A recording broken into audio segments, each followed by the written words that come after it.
NGOs in South Africa and the Western Cape are facing the brunt of reduced government transfers and donor funding in the wake of South Africa's post-COVID-19 pandemic economic downturn.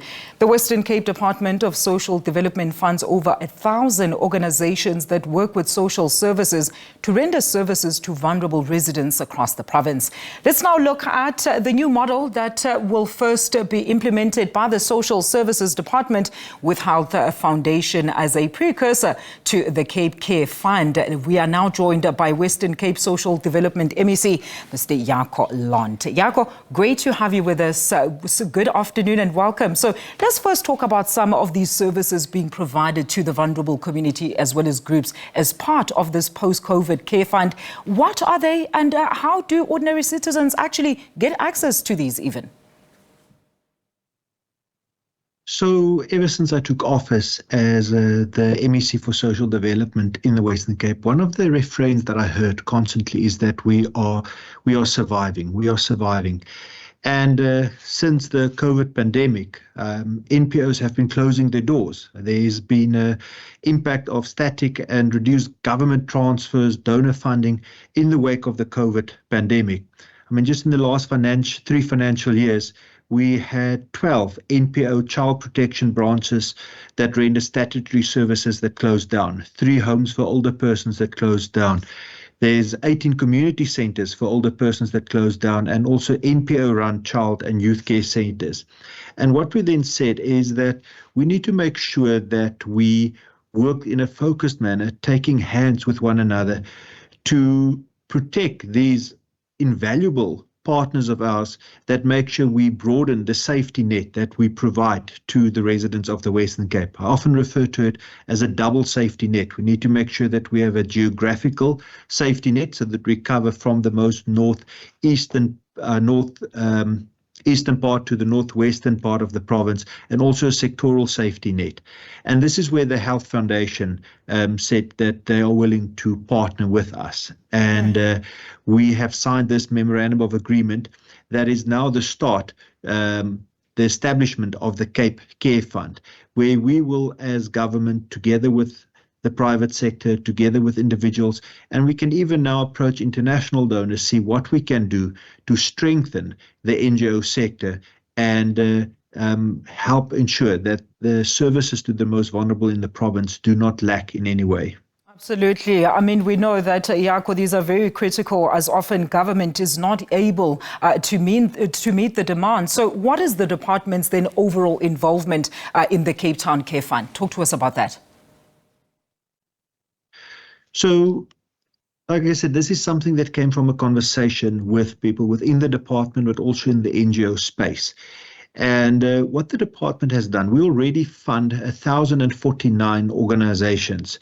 And we do regular monitoring and evaluation to make sure that the public money entrusted to us are well spent. And I mean, we're quite proud that there's 9 clean audits.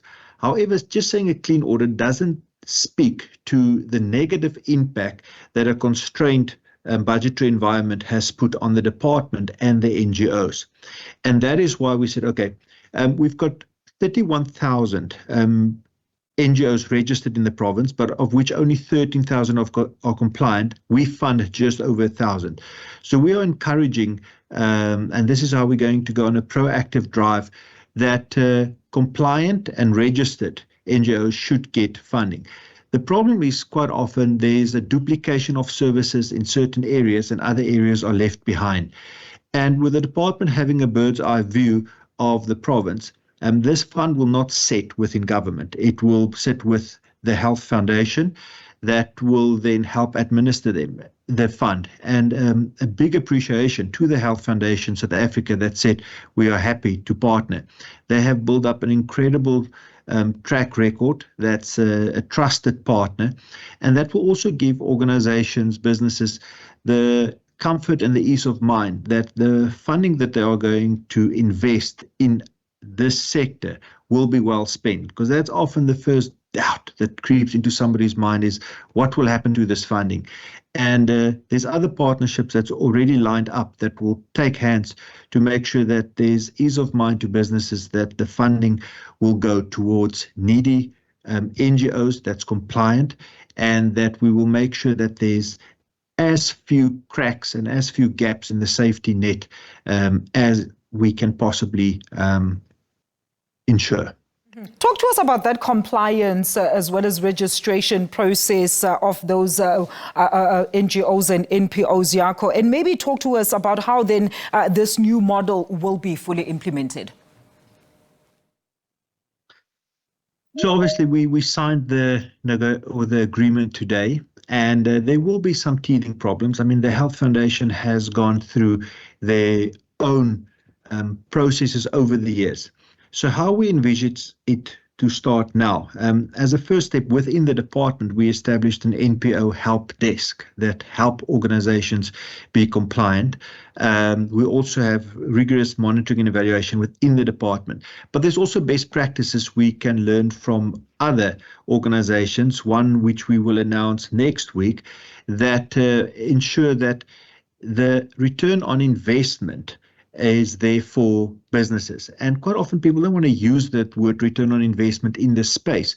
But you also need to make sure that the money that you're spending, it doesn't get wasted. And that's where the department, with what we've already established over a number of years, will give guidance to say that, for instance, in the Central Karoo, we maybe need a CYCC, a Child and Youth Care Center.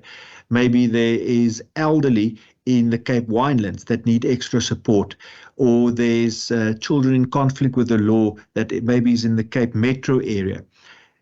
The vastness of what the department does also allows us that any organization can reach out to us and say, we want to invest, but we don't know where. And I ask, but where's your passion? And it's such a wide footprint that the department has with our partners that we can partner our businesses with NGOs that work in that space. And the important thing is that we are not competing with NGOs. This is something to supplement what they are doing. So over the next few weeks, we will have further engagements. We will also listen and hear on how we can improve this and tweak it. We are not fixed in one way only. But I love the innovative ways that's already coming from partners and saying, but have you thought about this, or can you implement that? And it's an exciting, new, innovative way of approaching this sector. And we are trusting that this will hopefully become part of the everyday language in this space. And we can strengthen these amazing partners that deliver these important services. Absolutely. Jaco, great news there. Thank you so much for joining us today. That is Mr. Jaco Londt, the Western Cape Social Development MEC, on the great initiative that they are about to roll out in that particular province.